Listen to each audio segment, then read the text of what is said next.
going to talk about, obviously, because of the new syllabus, is the employer perspective. I'm going to focus in on a few other things related to that, community things, and actually I might even talk I got a little bit about the health dialogue stuff. And I want it to be interactive. We'll have a discussion here. I guess it's supposed to be your lab session. I didn't bring any beakers and hot plates, but we'll have a good time, okay? I just push down and it gets me someplace. Tell me the battery's dead. Yeah, that's how you do it. We're going to stay up there. Does this have a laser pointer by chance? Yeah, it does. Okay. So this is the agenda. I'm going to introduce myself briefly, talk about the employer perspective, and then get into some community-wide things and talk about the history of why community-wide activities around health promotion, disease prevention, health transformation is now a much more active thing than it has been in the past. Talk about a little bit of community breakout group, and then some company-specific project I was involved with. It was an internal for the company around prevention, and then do some general Q&A. All right? From employer perspectives now, let's get into this. Wellness and health promotion. That's one piece. And the other one is prevention. You guys know the difference between primary, secondary, and tertiary prevention? Everybody's nodding their heads. So from company health promotion prevention programs, how do you do it? How do you actually create a program, which we're going to talk about? And then key is how do you measure the success?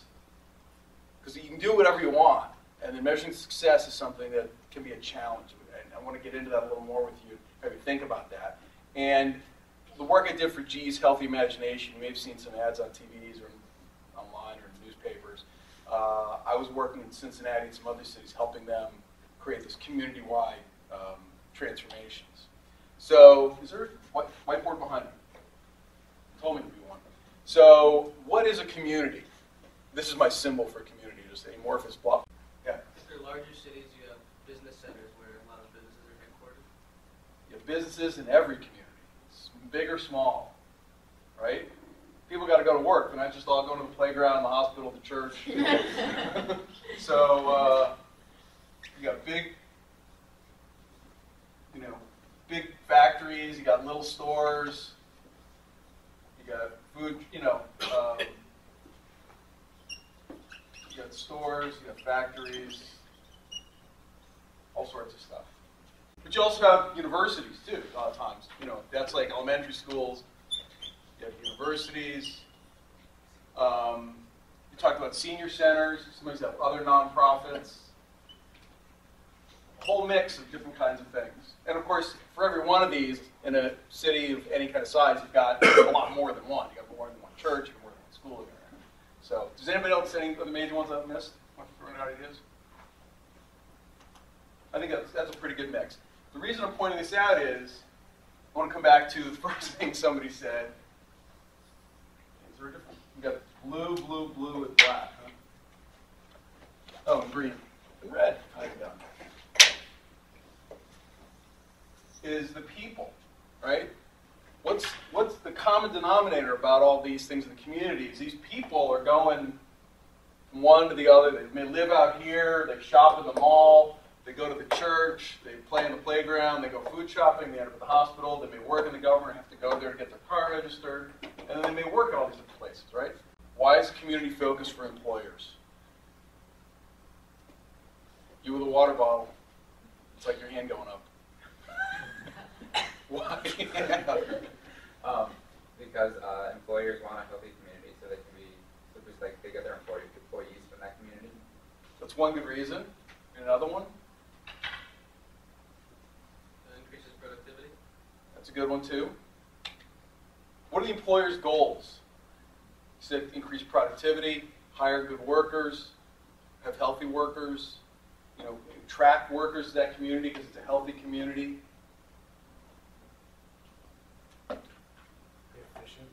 Be efficient, and going along with efficient, I'll just extend that answer out for you a little bit. It's a little ka-ching, ka-ching.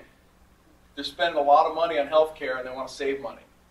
So a lot of times of business, for-profit businesses, and even nonprofits, they're concerned about what their financial picture looks like. I presume most of you guys have not had accounting classes or that much business experience, but it sort of comes back. There's a thing called management by budget. You look at how an organization's run, and you can manage the operations, whether it's the smallest little thing or the biggest company in the world. You manage how you operate by a budget. And if you're just losing money all the time, you're not going to be around very long. I mean, when I was on the board of Bread for the City, that was one of the growth factors in the board and the senior staff we went through, was understanding how to manage an organization's success by the budget and manage its growth and operations by the budget. So who do employers pay healthcare costs for? Since I already told you we're going to talk about money over here. If you're a company, you got a factory, maybe some outlet stores, and you're an employer, and you are providing health benefits, we'll assume you're in that kind of mode and you're not pre-ACA, who are you paying health benefits for? You in the back there. Full-time employees. Full-time employees. Who else? The dependents of those employees. Employees. The dependents. Who else? Anybody else? What's that? Called past employees. Speak up a little bit, it's all right. There's no such thing as a wrong answer, or it's an answer that's not right yet. Past employees called retirees. Somebody retires from a company. So retirees. And have you guys had any exposure to what Medicare or Medicaid are at all? So Medicare is for people over 65 and some disabled people. So most companies, it's retirees that are under 65. So we're called pre-65 retirees. So once they hit 65, Medicare takes over some or all of the cost. Employees, the dependents, the retirees. Now, where are all those people in our community here? Well, the employees are at work, 9 to 5 on Monday through Friday, let's say. Where's everybody else? Where's the dependents and the retirees? You there in the back, gesturing, but not wanting to talk. Kind of everywhere, really. The children can be at schools, and then the retirees can be in the nursing homes we talked about. Or they're just, the retirees can be at the golf course, too. I mean, a lot of big companies, these are retirees, big chunk of big companies, they're early retirees, over 55. And interestingly, it's not just an even slice. And I don't know if there's something you've gotten into or on another class. Not an even slice. You look at early retirees, they tend to be skewed towards lower socioeconomic groupings and people of color, too. And dependents is not just kids. It's spouses, too. So they may be at another work site, or they may just be at home, or they may be at the food mart, or volunteering at a nonprofit, something like that. So that's where the costs are, because each of these different groups is covered by the employee's health benefits plan, their health insurance, as employee. Where do people spend most of their time? We talked about that. And here's a good question: is the health care costs for each of these groups sort of the same? You there, shaking your head no, with a half-closed MacBook. Oh, me? Yeah, you. Sorry. I can sort of see some of your names. I'm sorry. The retirees definitely have higher healthcare costs. That's why. Right, and the dependents, where do you think they fall in? It depends. Typically, if the children are younger, or their costs won't be as high, because they won't be requiring as cost-intensive procedures. Yeah, that's exactly the right answer. I wrote down history here because it's an important thing. We're going to come back later, and I didn't want to forget it. So Anthony in the front row, you're going to make sure I talk about history we have until, how long? Till noon? About 11:45. Okay, 11:45. If I don't get to history by like 11:20, we're going to make sure I come back to it, all right? And this is the other key concept. Ignore the community symbol here. The street light with the keys and the elephant. Does anybody know this parable or this analogy or metaphor? Anybody ever heard this before? Professor Thompson has, I'm sure. If you drop your keys in Georgetown on a side street late at night, where do you look for them? You look for them under the street light, because that's the only place you can see. If they're outside the light from the street light. You don't even look for him because you can't see him. And you're not even looking out there, you might not even see the elephant. The reason this is a metaphor, analogy, I'm not sure which these days, is amongst all these groups, the employers tended to look at the employees because those are the ones they saw every day. They were cognizant of, but it was like, we can't figure out how to see those people. At a real factory, sometimes we talk about them as outside the fence line. The dependents, and in particular retirees, they're just out there. They have they're not connected to the company, to the workforce. They don't come to work, or in a sales force, they're not reporting in every day. So it's this concept, and we can talk about it a little longer. We'll come back to it later. This is what national health spending really looks like. This top, and the data I don't have exactly the same. It's not by quartile, it's a little different. But 5% of the population is this light blue and this purple is 50% of spending. And if you look at 10%, you get down to about 65% of spending.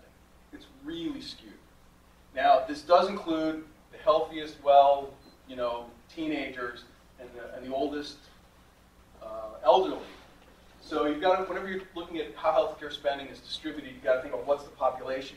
As we talked about, for an employer, they don't have the over 65. So it's not going to be quite as skewed as this. These are all the groups, as I just mentioned, that are in this executive stakeholder council, and this blue line just represents a false division in some ways, because there's all sorts of other organizations in the community that were involved, but sort of not on this core council for a variety of reasons. But you have got federal government agencies, state government, the banks, the universities. YMCA is a big one. They're doing a big national program on diabetes. It's very good. Venture capitalists, the church, the archdiocese, which is sort of the corporate oversight of local churches. Macy's, which is also headquartered in Cincinnati, even though their parade is in New York every Thanksgiving. Anybody missing from this group? Because one of my jobs was trying to make sure that the outreach was as great as possible. There were a couple groups I kept pushing them to try and include, and maybe even push up into the stakeholder council. Somebody that, well, you probably can't tell, but anybody I drew up here that's missing from down here? Or the missing, you think should be actually up here, that'd be important to be put on this core group? No? Professor Thompson, have a thought? What about the public schools? They're not there, that's right. Public schools are not there. They're represented a little bit by the health, where is he? The Department of Public Health, because they were doing a campaign with the schools for child obesity, but they're not. And I'll just cut right to the chase here. 3 groups that I think are the most important for getting out word about any kind of activity. Because in the providers here, they've got physicians in the hospitals. But nurses, not a better group to get out in the community for educating everybody. The teachers individually at the public schools and the PTA, and also the clergy. You've got the archdiocese, which in Cincinnati is a big chunk, but it's really only one denomination, and it's sort of the overarching body. It's not the actual ministers in the pulpits. Yeah? How about like non-traditional businesses like the Bengals or Reds? They don't get word out, right? Absolutely. I forgot to mention, you can see the stadiums on that photo I showed of Cincinnati, right by the waterfront. Yeah, the Bengals, the Reds. I don't think they have any other major sports. They don't have major sports. But they're huge community groups. We actually tried to get, and did get a little bit. Are you a big Bengals fan by chance? I hate the Bengals. Okay, well maybe you know this guy. From Pittsburgh? Yeah. Okay, there you go. The guy I worked with from Cincinnati hated the Steelers. Dhani Jones, he was a linebacker who played for the Bengals. He retired a couple years ago. He was trying to get involved. We were trying to get him involved because he was a big name. He had a big foundation and wanted to do more community work. So those names. And just as an aside, and you may hear more about this, as the ACA rolls out, people are looking at what happened with the Affordable Care Act, Obamacare, and they try and get people enrolled. People don't have insurance through the new marketplaces. In Massachusetts, one of the big promotional activities they did to get people in the new insurance, they call it the connector up there, was using the Red Sox. So I want you guys to break out into groups right now and pretend you're one of these 4 groups, and I'll split you up and just take 10 minutes to think about what are 3 projects for your stakeholder group that you would want to do in sort of the health promotion, disease prevention world. And we're going to pretend it's a city of 1 million people and you've got $300,000 to spend. All right, as a collective stakeholder group, whether you're employers pooling your money, you're the community, you're the actual providers, you're the hospital systems getting together. So it's sort of 5 rows. So how about the first 2 rows? First 2 rows from here over become one group. The last 3 rows become another group. You guys be the businesses. You guys be the providers. And the first 3 rows here, you be the insurers, and behind you be community, health, and public. And there's a great thing I've learned in business that's going to freak you out a little bit. It's called a stand-up meeting. So don't try to move your chairs around. Just literally stand up and get a little cluster and talk about this for 10 minutes and figure out who's going to report back. All right, so we got the businesses, the providers, the insurers, and community, public health. The thing about a stand-up meeting is it prevents people from getting too comfortable. So stand up. All right. And just so you know, this really is 10 minutes. There we go.